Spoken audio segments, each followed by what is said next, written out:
People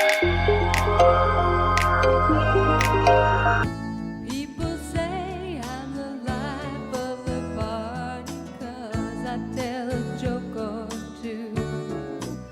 I've known her work. Certainly, I was a huge fan.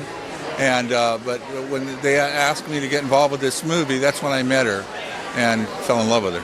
I've done everything I know to try and make you mine. I'm gonna love you for a long, long time.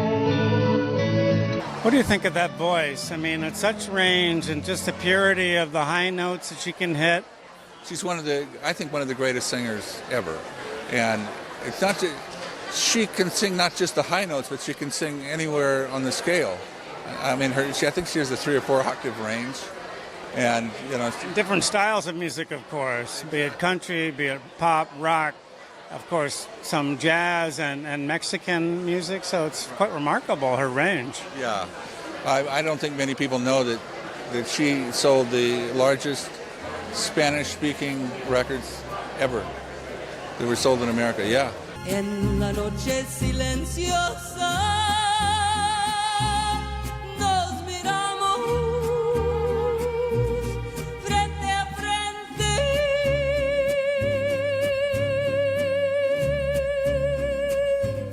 Sin hablar cuando me... Why a documentary about her now? We know that her health is not good, unfortunately, but...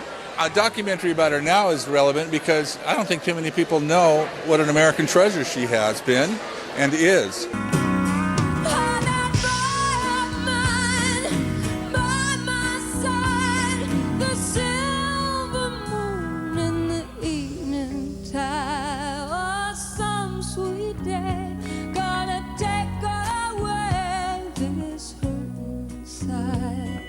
And you ask a younger person if you know who Linda Ronstadt is, and they'll say no. And then you start saying the songs, and they go, "Oh yeah, I know that song. Oh yeah." Like Walk the Line, Johnny's movie was about forgiveness. Yeah, he's a great singer, and he was my dear friend. But the movie's about forgiveness, and Linda is about courage.